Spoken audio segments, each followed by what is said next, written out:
Art Speaks New Play Festival concluded last night, so we decided to come down here and add the art of the spoken word to the Midland Art Fair now and again at 2 I can't get him over my head. So. We have poet and the heartbeat behind Korean 360's Poetry Slam, Jared Morningstar. It's not a good sign there are much people waiting out there. Thank you, everybody. I am going to be reading a few selections from my most recent poetry collection entitled Lost in America. And we're going to open up with a piece that is a lot about small town America and a lot of what has been happening to small town America.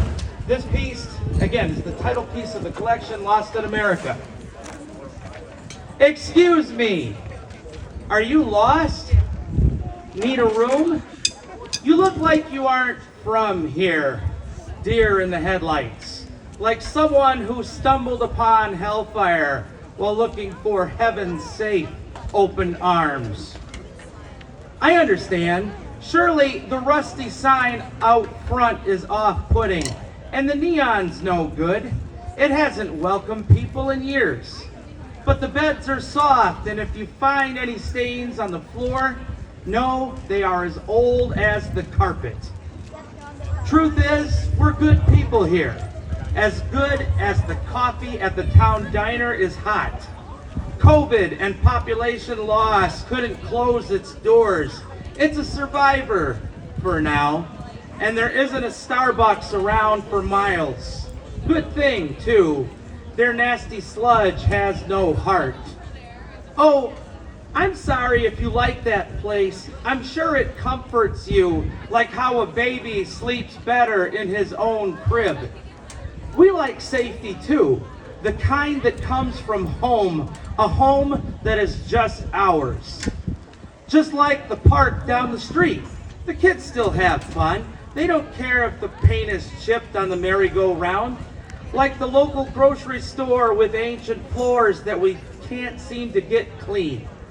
And the library, yes, we still read here, where we can check out books about animals, the American dream, about a time when our main street wasn't a graveyard, abandoned storefronts and shells of motor courts. The bars and churches we got, but not much else since folks like you stopped visiting. Nope, all we have is the diner, rusty amusements, high-priced produce, and history books, but most of all, each other. We live together and we'll die together, but at least we know who we are. So, why don't you stay a while, even if just for a night? No, we don't have McDonald's and Walmart, and no, this place isn't the Hilton or even a Super 8, but we have our souls, and until this town finally dies, that's enough. Besides, you can feel safe in those places anytime. You can find them anywhere in America, off any exit ramp, where a city looks like everywhere else, where your individuality is lost. As lost as you look right now in your own country that you didn't even know existed. Thank you. Thank you.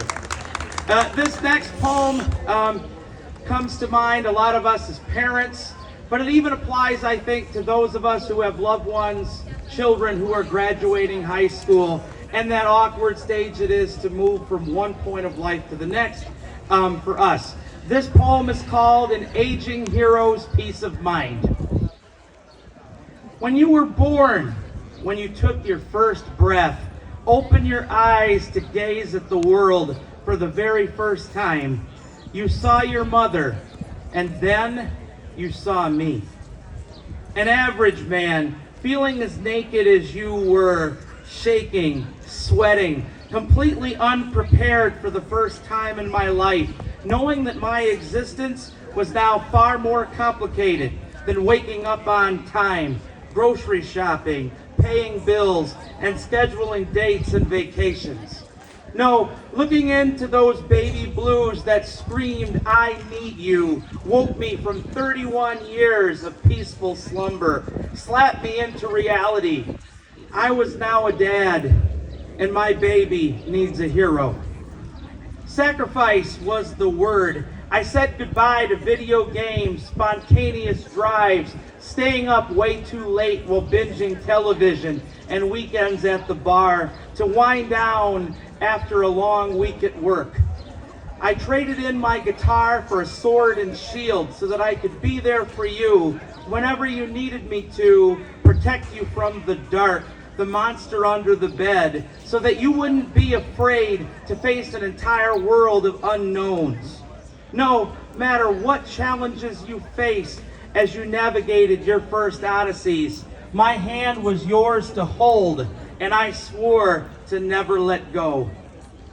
But one day, you did. You told me to lay my weapon down, that you were ready to pick it up, that you no longer wanted me to guide you on your journeys, that you'd kill your own boogeymen. I was more Don Quixote than Lancelot. You could see the dents and rust on my armor, that I was slowing down almost as quickly as you were speeding up, that your abilities would soon overtake mine, and the hardest part was that I knew it. You didn't need a hero anymore. Letting you go was terrifying. My worries never ceased, that I made mistakes along the way, that I didn't teach you enough, that I failed somehow to help you learn how to battle those dragons that you seemed all too eager to slay.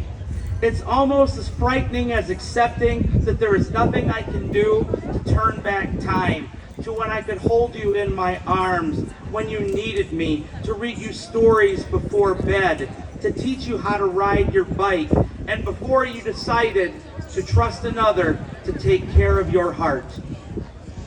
But I trust you know that even if my knees are a little weaker, that my hair is grayer, that I weigh a little more, and that I can't carry a spear as easily, my heart still beats, and until my dying breath, your old hero will always be here when you need me.